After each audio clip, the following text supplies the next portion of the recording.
بیان کیے گئے چیدہ مضامین، ان پر درس کا مبارک سلسلہ بھی جاری ہے۔ اللہ تبارک و تعالی قرآن مجید کو ہمارے دل کی بہار بنائے، نماز تراویح، روزوں کی ادائیگی اور اس مہینے میں حسنات و برکات اللہ کریم قبول فرما کر میرے آقا کریم صلی اللہ علیہ وسلم کی امت کے لیے آسانیاں فرمائے۔ عقیدہ توحید کے حوالے سے آج کی منزل کا ایک تہائی حصہ جو ہے وہ عقیدہ توحید پر استدلال آج پڑھا گیا، جس میں حضرت سیدنا ابراہیم خلیل اللہ علیہ السلام نے جس ماحول میں آنکھ کھولی، اس دور میں ایک طبقہ ایسا تھا جو سورج کی عبادت کرتا تھا۔ تو سورج کے پجاریوں نے حضرت ابراہیم علیہ السلام جب جوانی کی منزل کو پہنچے تو انہوں نے حضرت ابراہیم علیہ السلام کو کہا کہ ہمارا یہ رب ہے جس کی ہم پرستش کرتے ہیں، عبادت کرتے ہیں۔ آپ نے جب سورج کو چمکتا دیکھا تو فرمایا ھذا اکبر، یہ جو تمہارا خدا ہے یہ تو بہت بڑا نظر آتا ہے اور روشنی بھی پھیلا رہا ہے۔ جب سورج غروب ہونے کا وقت آیا اور سورج غروب ہو گیا تو آپ نے ارشاد فرمایا یہ عجیب ہے تمہارا رب جو غروب ہو گیا ہے، تو اس میں تو الہ ہونے کی اور معبود ہونے کی صلاحیت نہیں۔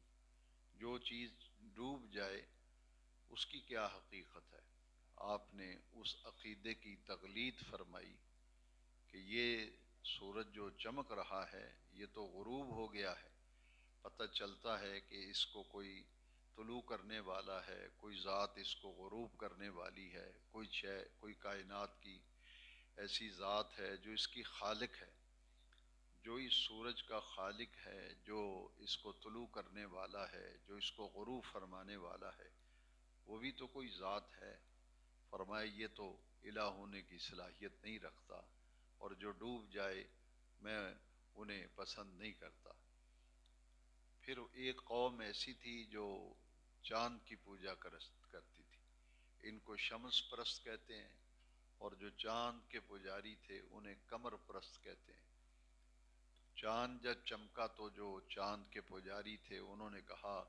حضرت ابراہیم علیہ السلام سے کہ ہم آپ کو اپنا رب دکھاتے ہیں،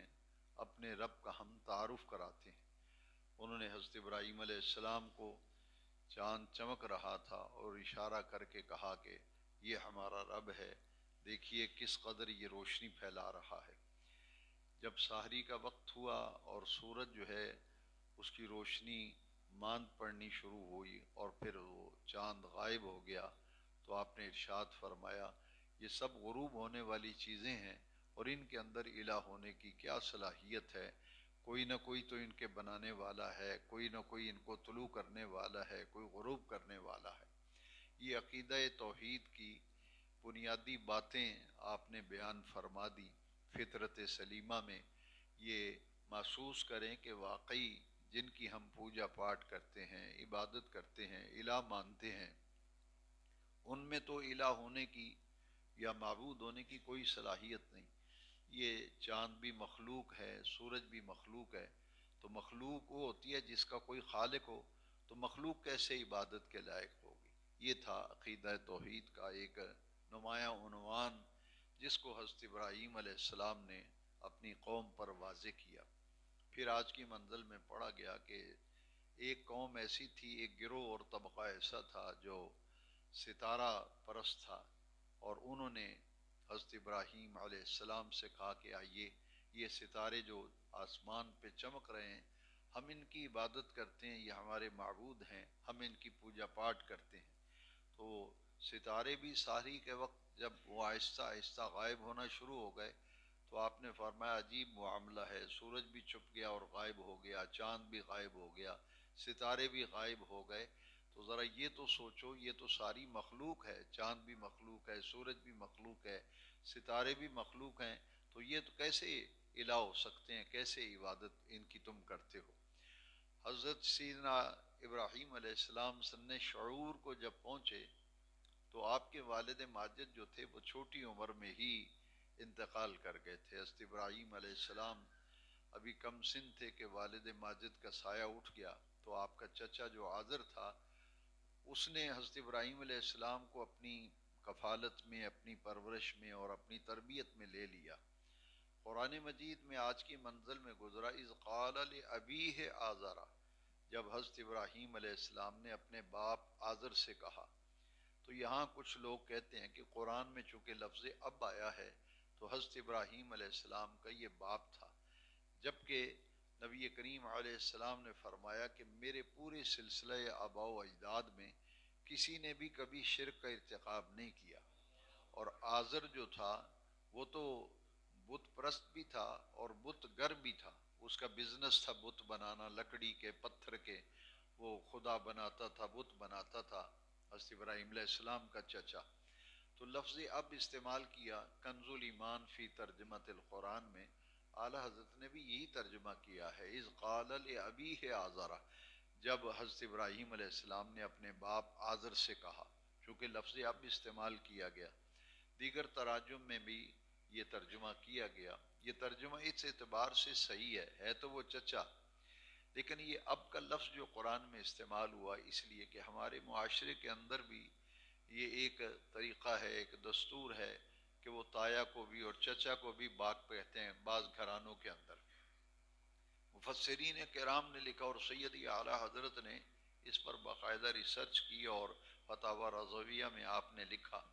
کہ چچا کو بھی باپ کہتے ہیں، تایا کو بھی باپ کہتے ہیں۔ تو یہاں استعارے میں بات ہوئی ہے کہ ہے تو وہ چچا تھا لیکن باپ کا لفظ استعمال کیا، اس لیے کہ اس زمانے میں عرب کے اندر بھی یہ دستور تھا کہ وہ چچا کو باپ کہتے تھے۔ حضرت ابراہیم علیہ السلام نے اپنے اس چچا سے کہا اذ قال لأبیہ آزرا، یہ چچا جو ہے جسے اب کا لفظ قرآن میں استعمال ہوا، آپ نے فرمایا کہ آپ یہ جو بتوں کی پوجا پاٹ کرتے ہیں، ما ھذہ تماثیل التی وانتم لھا عاکفون، تماثیل بتوں کو کہتے ہیں، فرمایا یہ جو لکڑی کے، پتھر کے ہوئے بنائے ہوئے خدا ہیں، عجیب بات ہے تم ان کو خدا مانتے ہو، ان کی پوجا پاٹ کرتے ہو۔ تو یہ عقیدہ توحید کا یہ نمایاں پہلو تھا کہ جو آپ نے گفتگو کر کے ان کے ذہن پر اور دل پر ایک چوٹ لگائی، وہ یہ تھی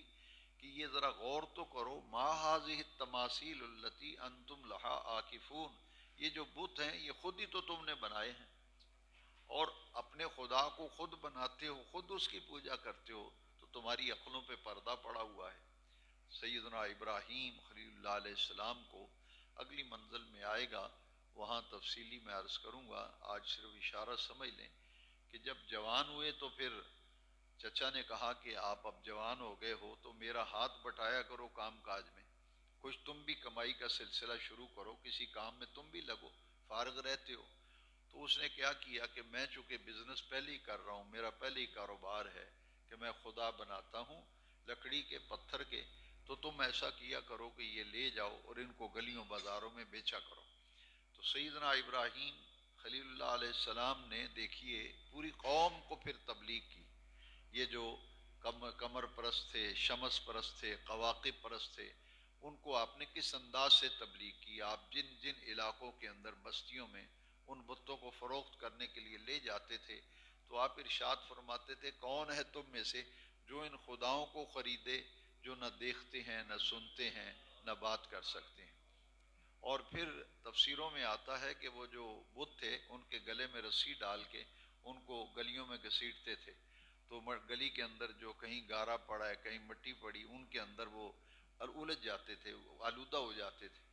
تو جو بت پرست لوگ تھے اور چاند کے، سورج کے پجاری، بتوں کے پجاری،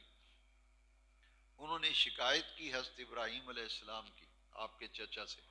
کہ یہ جو تمہارا بھتیجا ہے یہ جاتا ہے ان بتوں کو بیچنے کے لیے، تو یہ تو بتوں کی تذلیل کرتا ہے. کہا کیسے؟ یہ تو گلی میں رسی ڈال لیتے ہیں اور ان کو گلی میں گھسیٹتے ہیں. کون ہے جو ان خداؤں کو خریدے؟ کہیں راستے میں نالا وغیرہ آیا تو اس میں ڈبکیاں بھی دیتے تھے تاکہ ان کی عقل پر کچھ چوٹ لگے، کچھ ان کو ہوش آئے کہ یہ خود ہی بازو بھی بنا رہے ہیں، آنکھیں بھی بنا رہے ہیں، سر بھی بنا رہے ہیں، ٹانگیں بھی بنا رہے ہیں، اور پھر ان کو خدا مانتے ہیں، ان کی پوجا پاٹ شروع کر سکتے ہیں. اب اس کو بھی آذر کو بھی جو فکر ہوئی کہ یہ سارا دن جاتے اور ایک بھی خدا نہیں بکتا تھا، وہ واپس لے آتے تھے. اس نے کہا تعجب ہے، میرے تو آرڈر ہی پورے نہیں ہوتے، مال میں پورا ہی نہیں بنا سکتا، تم لے کے جاتے ہو اور جیسے لے کے جاتے ہو واپس آ جاتے ہو. تو آذر نے بھی اپنے طور پر تحقیق شروع کی کہ یہ ماجرا کیا ہے، یہ خدا کیوں نہیں بکتے؟ اب میرا مال تو ہاتھوں ہاتھ بکتا تھا. تو لوگوں نے بتایا کہ یہ معاملہ ہے. حضرت ابراہیم علیہ السلام نے جو دو ٹوک الفاظ میں جواب دیا وہ آج کی منزل میں گزرا ہے. یہ میں نے پہلے بھی آپ سے عرض کیا تھا کہ نماز پڑھنے سے پہلے جو ہم نیت کرتے ہیں اپنی زبان کے اندر، عربی میں جو نیت کی جاتی، انی وجہت وجہی للذی فطر السماوات والارض حنیفا وما انا من المشرکین. اس کا یہ معنی ہے انی وجہت وجہی للذی فطر السماوات والارض، جو زمین و آسمان کا خالق ہے، میں نے اپنا چہرہ، میں نے اپنا رخ اس کی طرف پھیر لیا ہے. یہ جو تمہارے بت اور خدا ہیں جن کی تم پوجا پاٹ کرتے ہو، مجھے ان سے کوئی غرض نہیں. میں نے تو اپنے رخ کا مرکز اور اپنی توجہ کا مرکز، چہرے کا مرکز جو ہے اس اللہ کی ذات کو بنایا ہے. فطر السماوات والارض، جو نئے سرے سے زمین و آسمان کو تخلیق فرمانے والا ہے. حنیفاً وما انا من المشرکین، تم شرک کرتے ہو، بتوں کی پوجا کرتے ہو، سورج چاند کی، میں تو مشرکوں میں سے نہیں ہوں. لہذا منی بری مما تفعلون، جو کچھ تم کرتے ہو میں اس سے برات کا اظہار کرتا ہوں. تو عقیدہ توحید چونکہ اسلام کی بنیاد ہے، الحمدللہ ہر اہل ایمان یہ جانتا ہے کہ ہمارا کلمہ طیبہ جو ہے لا الہ الا اللہ محمد رسول اللہ، اس میں تو بندہ نفی کر رہا ہے کہ اللہ تبارک و تعالی کے سوا کائنات پست و بالا، کائنات ہست و بود میں کوئی بھی سجدے اور عبادت کے لائق نہیں ہے. لا الہ الا اللہ، اسے کہتے ہیں یہ بیان توحید ہے، یہ عقیدہ توحید ہے، بیان توحید ہے. اور محمد الرسول اللہ صلی اللہ علیہ وسلم یہ بیان رسالت ہے.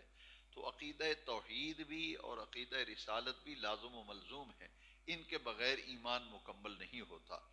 تو یہ کلمہ جو ہے یہ بنیاد ہے ہمارے ایمان کی. پھر انسان کی زندگی کا جو نصب العین ہے، ناپ اور تول کے حوالے سے احکام پڑے گئے کہ ایک قوم ایسی گزری حضرت شعیب علیہ السلام کی کہ وہ جب کوئی چیز کپڑا ناپ کے دیتے تھے تو کم دیتے تھے، تولتے تھے تو کم دیتے تھے. تو آج کی آیت کریمہ گزری ہے کہ جب بھی ناپ تول کا معاملہ آوے تو انصاف کیا کرو، صحیح ناپ تول میں کمی بیشی نہ کیا کرو. جو صحیح کسی کا حق ہے گاہک کا، اس کے حق کو مارنا یہ بھی درست نہیں ہے. پھر ایسے لوگ یتیم کے احوال آج کی منزل میں خاص طور پر آئے کہ بعض لوگوں کی عادت ہے، مثلا کسی کا بھائی فوت ہو گیا ہے، سگا بھائی ہے وہ فوت ہو گیا ہے، تو اس کے بچے چھوٹے چھوٹے ہیں، تو عمومی طور پر یہ ہوتا ہے کہ لوگ اس کی جائیداد ہڑپ کر لیتے ہیں. باپ فوت ہو گیا، بچہ چھوٹا ہے، ناسمجھ ہوتا ہے، تو اس کی جائیداد، اس کا جو پیسہ چھوڑا ہوا ہے، اس کی چیزیں ہیں، ان پہ خفیہ طریقے سے یا جس طرح بھی ان پہ قبضہ کرنے کی کوشش کرتے ہیں اور وہ یتیموں کو محروم کر دیتے ہیں جائیداد سے بھی. اپنے نام بچہ چھوٹا ہے، اسے تو شعور ہی نہیں، جائیداد نام لگوا لی یا کچھ کر لیا. آج کی منزل میں آیا کہ یہ زیر کفالت تمہارے جو یتیم بچے ہیں، ہرگز ان کا مال جو ہے، ان کا جائیداد میں حصہ،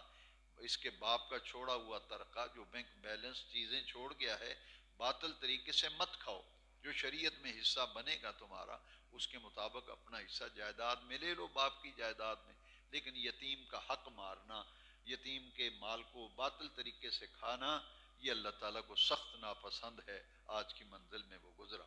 نبی کریم علیہ السلام نے ایک موقع پر یتیم پروری پر بڑی پیاری حدیث شریف ہے، سرکار نے فرمایا کہ جو کسی یتیم کے سر پہ ہاتھ رکھتا ہے، یعنی اس کی سرپرستی کرتا ہے، اس کی کفالت کرتا ہے، اس کا باپ فوت ہو گیا تو وہ بچہ چھوٹا ہے، وہ سگے بھائی ہوں، ماموں ہوں، چچا ہوں، نان کے دانت کے، کوئی بھی اس یتیم بچے کی یا بچی کی جب پرورش کرتے ہیں تو اس سے مراد یہ مثال دے کے سرکار نے فرمایا کہ اس کے بچی کے ہاتھ پر جو سر پہ ہاتھ رکھے گا، ہاتھ کے نیچے جتنے بال آئیں گے اللہ تبارک و تعالیٰ اس بالوں کے بدلے میں مغفرت بھی فرماتا ہے، درجات بھی بلند کرتا ہے، روزی میں بھی برکت دیتا ہے۔ تو یتیموں کی کفالت، اس کے متعلق آج کی منزل میں جو احکام پڑھے گئے، یہاں ایک بڑا پیارا واقعہ جو ہے عید کے دن پیش آیا تھا کہ نبی کریم علیہ السلام نماز عید کے لیے تشریف لے جا رہے تھے۔ یہ عید الفطر تھی۔ حضرت سیدنا بلال رضی اللہ عنہ جب حضور عید پڑھانے کی جگہ مدینہ پاک کی جنہوں نے زیارت کی ہے، وہاں ایک جگہ ہے، وہاں مسجد ہے، اس کا نام ہے مسجد غمامہ۔ یہ وہ جگہ ہے، یہاں اس زمانے میں مسجد تو نہیں تھی۔ غمامہ کہتے ہیں بادلوں کو، یہ بارش برسنے سے پہلے آسمان پہ جو بادل چھاتے ہیں انہیں غمام کہتے ہیں، غمام بادلوں کو۔ تو جب نبی کریم علیہ السلام شدت کی گرمی میں عید پڑھانے کے لیے تشریف لے جاتے تھے اور بڑی دھوپ ہوتی تھی اور گرمی ہوتی تھی تو بادل جو ہیں اوپر سایہ کر لیتے تھے، بادل سایہ کر لیتے تھے، اور جب عید کی نماز پڑھی جاتی تھی بادل چھٹ جاتے تھے، پھر دھوپ آ جاتی تھی۔ یہ میرے آقا کریم کا زندہ معجزہ تھا۔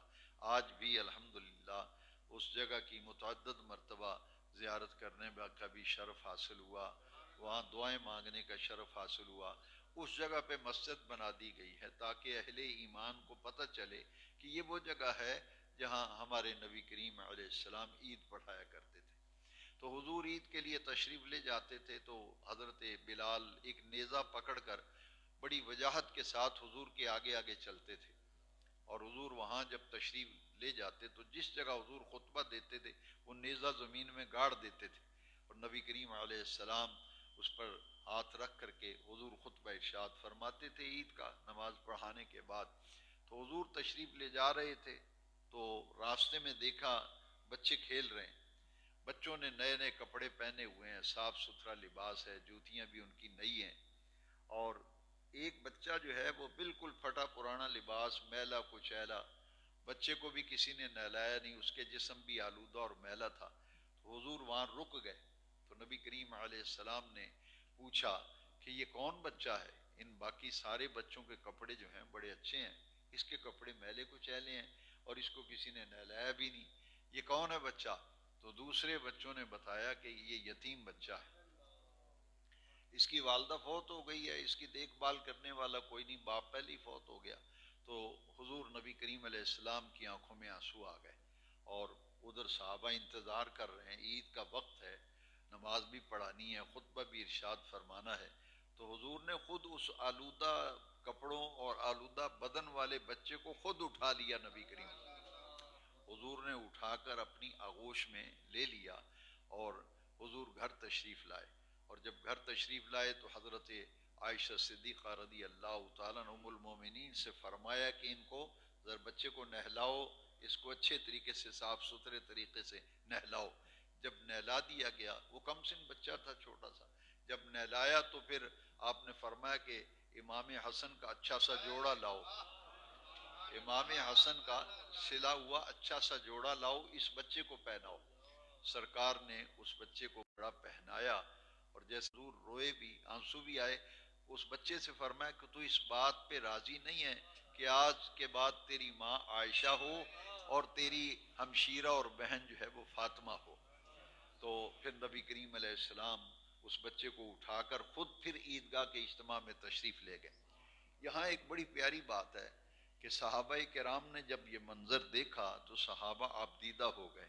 صحابہ نے کہا کاش ہم بھی بچے ہوتے، ہمارا ماں باپ مر گیا ہوتا تو حضور نے جو دست شفقت آج ان یتیم بچوں پہ رکھا ہے، ہم بچپن میں چھوٹے ہوتے یتیم ہوتے اور یہ ہمارے ساتھ ایسا سلوک حضور فرماتے جو حضور نے اس بچے پر شفقت فرمائی ہے۔ اسی لیے کہا جاتا ہے کہ میرے آقا تو یتیموں کے والی ہیں، اور یتیم پروری کی نبی کریم علیہ السلام نے بڑی ہی تاکید فرمائی ہے۔ تو آج کی منزل میں یہ گزرا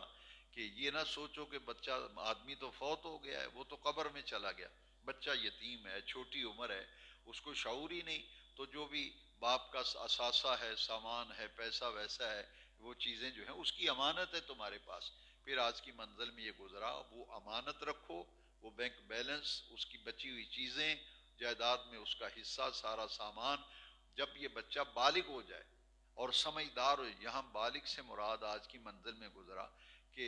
ناپختہ عمر ہو، اس کے پیسہ سپرد کریں گے وہ تو تباہی مچا دے گا، کیوں ناسمجھ ہے بچہ، وہ پیسے برباد کرے گا۔ اس لیے فرمایا کہ جب وہ سن شعور کو پہنچ جائے، اس کو نفع نقصان کا پتہ چل جائے، زندگی گزارنے کے طور طریقے بچہ سیکھ جائے، تو اس کی امانت تھی وہ یتیم بچے کے سپرد کر دو جو کچھ اس کا تھا۔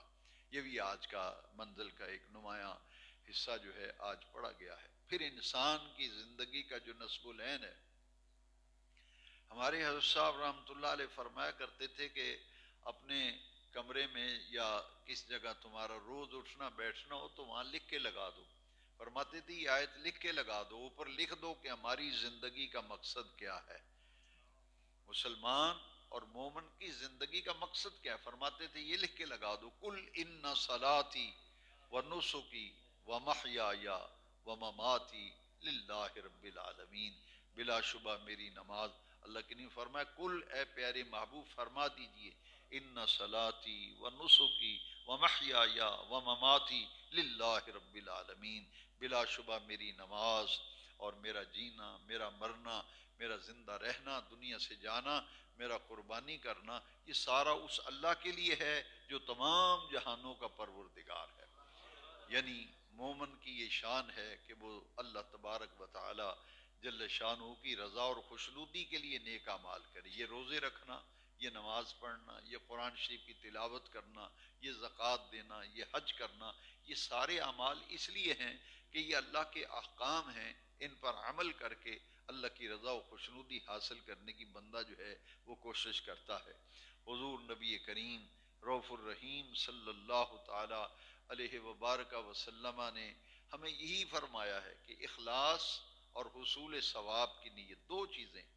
جتنا خلوص ہوگا اتنی برکت ہوگی۔ حصول ثواب کی نیت سے اپنے رب کو راضی کرنے کے لیے جو بھی عبادت رمضان شریف میں کی جائے، اس کا اجر و ثواب بہت ہی زیادہ اللہ کریم نے اپنے بندوں کے لیے رکھا ہے۔ اللہ تبارک و تعالی قرآن مجید کو ہمارے دل کی بہار بنائے، اور یہ مضامین جو منتخب بیان ہوتے ہیں تھوڑے بہت، اللہ تعالیٰ ان کو سمجھنے اور جو اچھی باتیں ہم یہاں سیکھتے ہیں اسے دوسرے بھائیوں کے سامنے بھی بیان کیا کرو، تاکہ کسی تک دین کی روشنی پہنچ جائے تو ممکن ہے ہماری بھی نجات کا ذریعہ اور سبب بن جائے۔ الصلاۃ والسلام علیک یا سیدی یا رسول اللہ وعلی آلک و اصحابک یا سیدی یا خاتم النبیین، الحمد للہ رب العالمین، والصلاة والسلام علی رسول الکریم۔ اللہم انا نسألک العفو والعافیہ والمعافاة الدائمة في الدين والدنيا والآخرة، رب اغفر وارحم وأنت خير الراحمين، يا حي يا قيوم برحمتك نستغيث، يا حي يا قيوم ثبتنا على الإيمان، رب أوزعني أن أشكر نعمتك التي أنعمت علي وعلى والدي، واصلح لي في ذريتي وتبت إليك، أستغفر الله ربي من كل ذنب أذنبته عمدا أو خطأ سرا أو علانية، وأتوب من الذنب الذي أعلم وأتوب من الذنب الذي لا أعلم، إنك أنت علام الغيوب وستار العيوب وغفار الذنوب، ولا حول ولا قوة إلا بالله العلي العظيم، اللهم استرنا بسترك الجميل، اللهم استر عيوبنا واغفر ذنوبنا واكشف كروبنا، وصلى الله تعالى على حبيبه سيدنا ومولانا محمد وعلى آله وأصحابه أجمعين برحمتك يا أرحم الراحمين۔